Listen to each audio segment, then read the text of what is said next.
Can an anti-inflammatory diet help? I think you should ask my patients and not me. What I would say is that my patients have told me that it can. I don't know that there is great data in terms of the literature on it. That just means a study hasn't been done. It doesn't mean it can't help. And I've had patients that really feel they notice a significant benefit when they go on an anti-inflammatory diet. So I think it's about taking care of yourself as much as you can in the midst of a really, really hard disease. And if it seems to help you, I think it's a great idea. Seth, did you try an anti-inflammatory diet by chance? No, and I wish I had, this sort of information just so I could, when I was managing my case, I was throwing everything I could against the wall, so to speak. So knowing that a diet that potentially had certain attributes would be beneficial, that's just one more thing that's good to know at this stage. Yeah. I do think in some of the support groups too, patients have told me that they've connected with other people that have been on similar diets. And so I think that can be really helpful to talk to others and see what other people are doing and use that as a support. This next question says, is it possible to have TED and not have a thyroid issue? Yes. So usually you will eventually get one. So euthyroid orbitopathy, which is when your thyroid function is normal. I mean, I've had to do decompressions on patients with no systemic thyroid abnormalities. But so euthyroid thyroid eye disease is something where your thyroid functions normal, but you have the eye manifestations. And it can do that. It can act in the orbit before it actually affects the thyroid gland. It's rare, but it can happen. And usually patients eventually present and eventually develop thyroid problems. Okay. This person says, high doses of MSM have helped me. Have you found this helpful too? I don't know what MSM is. Okay. If you are the person that asked that question, just type what MSM is back into the Q&A box and we'll come back to that one. Is that a supplement? I don't know. I'm not sure. But the next question is, are there common comorbid conditions? So diabetes is not uncommon. And as you heard me say, steroids, you worry about diabetes, radiation, you worry about diabetes. With the newer medication, you have to monitor a little bit more closely. And then diabetics can do a little bit worse. So that can be a more common thing. Diabetes is not that uncommon. This thyroid has kind of a bimodal age distribution, meaning it peaks and then it peaks again. And so in the older group, it's not that uncommon to have diabetes in general, but yes.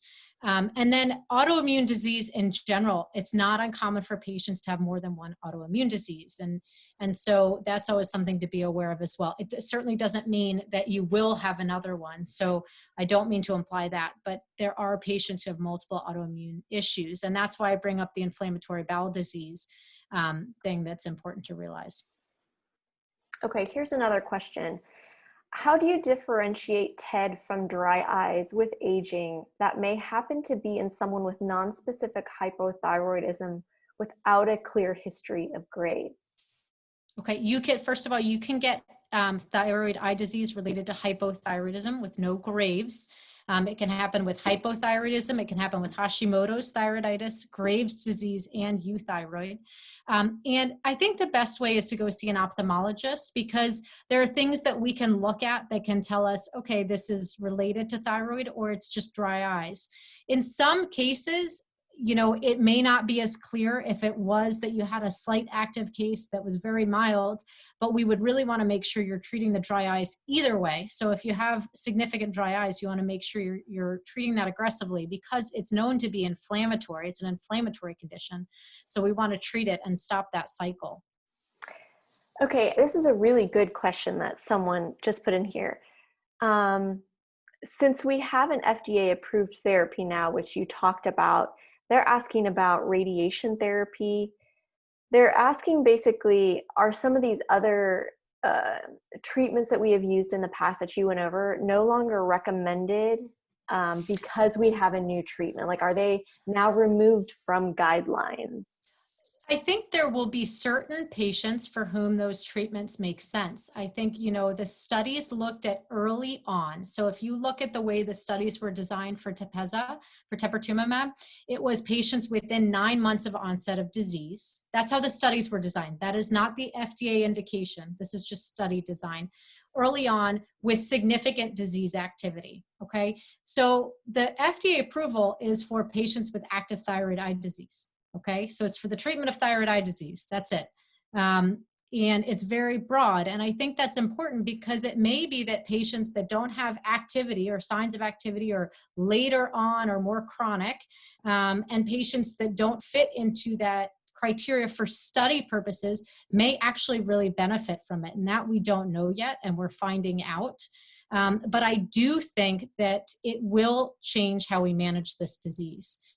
That doesn't mean we'll never use radiation again. In fact, there's a group in New York that just published on looking at radiation in combination with steroids for patients that have compressive optic neuropathy. So if you have really severe disease and we need to do something quickly, it may or may not be that teprotumumab is helpful. Those patients were excluded from the study. So we are kind of going to see as we go, if we have patients that really respond quite quickly, and I've had several, then that would imply maybe we can use it in some of those patients. But it's not going to negate all other therapy, but it certainly is a game changer in my mind, because we have a life-altering disease and now we have a disease-altering medication. And I feel like we're just going to fight back our soldiers against their, with disease-altering medication versus what a lot of what we were doing was just kind of, let's try this, let's stop the inflammation. But that doesn't mean radiation is not going to be used and steroids aren't going to be used. And also internationally, I mean, it's approved in the United States, but internationally, there's going to be people using these therapies still. And they're not without benefit. I don't want to totally negate them. It's just in certain subgroups. Okay. The next question is, once your eye disease is resolved, can it reoccur? Yes, it can. There is, the data on that varies. Some people quote 10%, some 15%. The risk of recurrence goes up in patients that are smokers. We know that for sure. Radioactive iodine might give you a slightly higher risk as well. And certainly getting your thyroid function stable is important. But yes, it may recur. And I get the question from patients, if I have a recurrence, can I use the medication? And I think I certainly don't see why we wouldn't. If I see patients with a recurrence, they sometimes need steroids, they sometimes need radiation, they sometimes need surgery. So I would consider it in the same way I would with any patient. I'd go through all of the different options. Okay. I'm just looking, we've had several questions come in about double vision. So I'm just going to kind of combine them here. One was, if you've had surgery, can the double vision come back? I guess that's if the surgery took care of the double vision. How do you know when the right time to do the surgery is to eliminate the double vision? Okay. Yeah, so go ahead with that about double vision. So typically everybody's a little different. I don't do surgery on double vision. I personally don't do it. It's not my specialty, but everybody waits a little bit different period of time.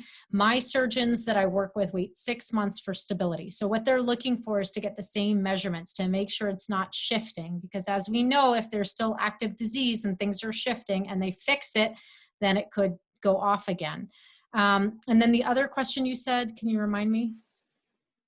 If it recurs, or can it recur? Yes. Okay. So yes, unfortunately, because if thyroid, and that's one of the reasons they wait, there can be a couple things that make it so that it could recur. One would be that you were still active and everything's still shifting. And so you were okay for a little bit and then it recurs. You can have a reactivation that makes it recur. I will tell you, when people wait for disease stability and get good results, the most common thing I see is good results long term. It's rare. So I want to highlight that it's rare for that to happen. But smoking and these other risk factors certainly make it a little higher risk, and so should be avoided. But But it is possible, and we do see that rarely. And sometimes repeat surgery is necessary. This attendee asks, how about if you've had TED for a really long time? Are you eligible for the new treatment? Great question. Yes, right, because it's for the treatment of thyroid eye disease. So it's going to depend on what your surgeon believes. It's going to depend on what your ophthalmologist thinks. If your disease is still active, I mean, we don't want to be putting people on medication for no reason, regardless of what the medication is. We don't want to just put people on a medication if it is unlikely to have a benefit. If there is reason to think that there may be benefit, then certainly I think it is a possibility. And I know already of people that have been treated far out from onset of disease, and it was purely because they tried everything else. And so there are cases like that that are suggestive that it could have benefit. So it certainly would have to be decided on a patient by patient basis, and depending on what the underlying problems were, et cetera. Okay. Seth, here's one for you, and Dr. Wester, you can also chime in on this. How big of a problem do you think the stigma is for TED patients? Interesting question. So I guess I could interpret that a couple of ways. The stigma for TED patients. So at a high level, if you're talking about mental health in general, which I was kind of touching on earlier, there's a huge stigma just in general around mental health in this country, and I would say probably in others. It's a sign of weakness if you A, ask for help, or B, see a specialist, or any combination of those two things. But I think given the impact that this has on patients, physically as well as psychologically, that absolutely once your primary care doctor or one of these specialists is kind of working with you and helping you navigate things, that they should be more than ready, willing, and able to help you with that, getting you in touch with the right resources so you're not on an island all alone. They can certainly help with different elements.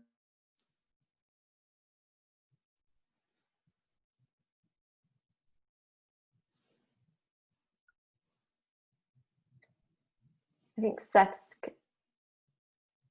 he's cutting out there a little bit, Seth. Dr. Wester, is there anything you want to add on the stigma?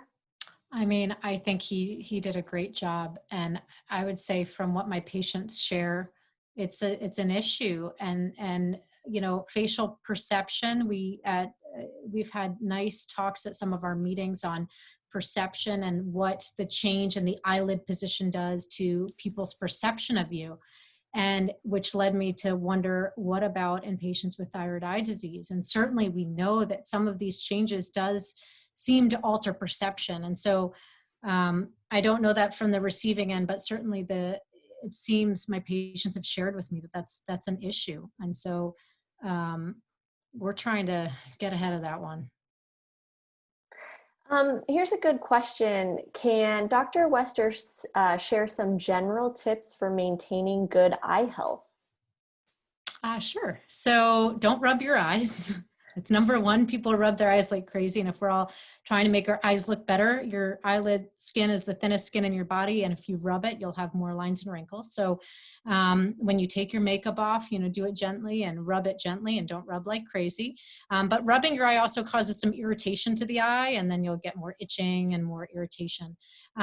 I think it's really important that people wear eyeglasses when they're outside in the sun. I deal with a lot of skin cancer in the periocular tissue. I mean, this week we had a 37-year-old with a big basal cell on the lower lid. You don't want to have one of those. So wear sunglasses, and there's sunblock that you can wear that goes right up to the eyelid. It's non-mattifying. It's great. SkinCeuticals has one. I'm sure there's tons of different brands, but it looks like a natural foundation. It works great. I highly recommend it. For dryness, I think it's important to realize you want to lubricate the eyes if you have dryness. So use artificial tears. If you wear contacts, never sleep in your contact lens. Very, very important. Take it out, have good contact lens hygiene. There's a risk of getting bad infections, and that's really important. I think if you have, concerns about, people ask about vitamins. So eye vitamins are best for people that have pre-existing risk or certain types of macular degeneration or predisposition to that. But certainly, as long as you're not a smoker, most of them are pretty low risk. I think having a healthy diet with lots of lutein can't hurt either. But you can take eye vitamins and they won't hurt per se. And then try not to sleep on your face is the last one I'd say. Try not to sleep on your side, sleep on your back. That's a hard one. But as you sleep on your side and you rub your eye, it can be really irritating to the eye. And it can cause loosening of the eyelid tissue. And so I would avoid that.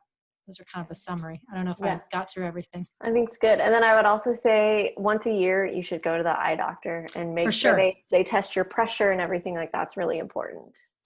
For sure. Absolutely. See an ophthalmologist annually. And if you have any flashes or floaters, go right away. Yes. All right. We've got some more questions coming in. This is great. This person says, going from hyperthyroidism to hypothyroidism has many physical and psychological impacts. I feel very lethargic, but my endocrinologist says my numbers are normal and doesn't want to mess with them. I absolutely don't want to exacerbate TED, but how do I find a balance?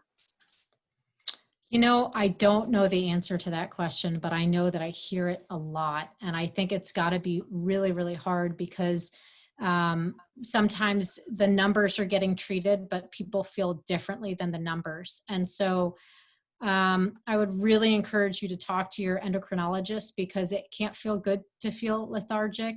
And I think, some of my patients have even self-altered their medication. I do not recommend doing that, but just because of that feeling. And so it's got to be quite hard. And you certainly, don't want to be messing around with the medications because if you do alter things too much, it can increase your risk for having recurrence or thyroid eye disease. Okay. Sorry, I don't have a better answer. It's okay. Can I chime in? Yes, of course. Please. I actually went from hyperthyroid to hypothyroid because I had a thyroidectomy. And so I can kind of share anecdotally what I experienced, which I think is maybe similar in some regards to this individual. But that lethargic feeling, my numbers were spot on. And it wasn't until I experimented with a few different formulas and different manufacturers before I found something that I felt more normal on, where I didn't feel like I was in this constant cloud or haze and feeling lethargic. So that's huge. And, as Dr. Wester said, you want to treat the symptoms in the individual, not just look at the benchmark and the numbers and say, hey, you're within this threshold, so you're good.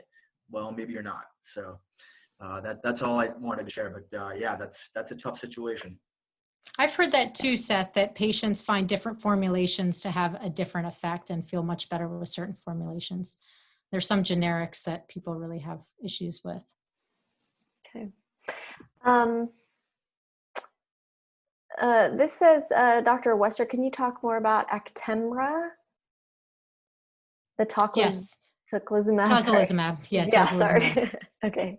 So yeah, I've used Actemra and I've had actually good results. The study looked at improvement in inflammation in patients that failed steroids, and I've used it in patients that have failed steroids, and I've used it in some actually before steroids. And as I said, you can do the infusion or you can do the sub-Q dosing. The benefit of sub-Q is that you can do it at home. It gets shipped to you at home and you can inject, which is really nice because you're not going into an infusion center. One of my colleagues has switched almost entirely to subcutaneous dosing. And I've had some good results. The caveat with my experience is that, again, it's been more for the inflammation. And in terms of, as the data kind of pans out, some people have expressed concern about regression over time. Similar to steroids. I mean, steroids often we would treat and then people would get better and then you'd have to retreat. And so, it's an IL-6 inhibitor, which is a cytokine that we know is involved in the disease. And so, maybe it's because the cytokine's still around, we're getting rid of it, and then it comes back, and it's unclear. And I don't think we have good enough data on how often we need to retreat. But I've had some patients that have done quite well with it. I have one recently, and it was, he's done quite well. So a couple more questions and then we will probably wrap up. This person says, I've been turned down for Tepezza and I'm currently appealing. My insurance would like me to try a course of steroids first. I am worried about the side effects of steroids and that I won't stay in the active phase of TED. Any advice for getting approval for Tepezza? So it's super state dependent. So it's interesting. I mean, steroids are not an FDA approved treatment for TED, but you're not the first person I've heard that they say you have to fail a trial of steroids. And the study didn't look at people that had used steroids. So the logic from my perspective, it doesn't make a lot of sense. I don't really know how to work around it. You could they have patient access managers at Horizon that I would encourage you to talk to. And I think, in terms of the side effect profile, I would talk to your physician about that as well and kind of weigh the risk benefits alternatives of that and other therapies. I mean, before this was kind of our mainstay of treatment. 10 years ago, this is what we did. But that doesn't mean it's the best treatment. So, and I've had some patients who have done really well with steroids. I've had some patients, all I've needed was steroids and they improved.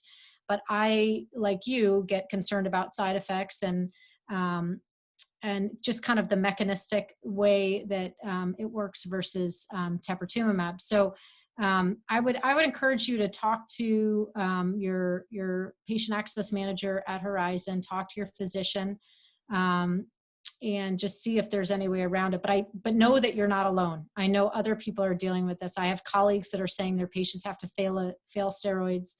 So I think this is just what happens as things kind of roll out with new medications, unfortunately. And just to let folks on the webinar know, that's actually something that the Vision Health Advocacy Coalition is looking at, when some of the health plans in these states are putting out their new guidance or their new policies around this medication. We're taking a look at them and saying, hey, we don't think that looks right. That's going to keep a large portion of patients who need access to this medication from getting it. So there are groups out there who are trying to work to make sure that there is access for those who need it. So I think this will be our final question. And this is for Dr. Wester. Have you had any experience with a patient that had both RAI and unsuccessful strabismus surgery prior to utilizing Tepezza? No, I haven't, because the patients, we couldn't have any previous surgery in the studies. I've had,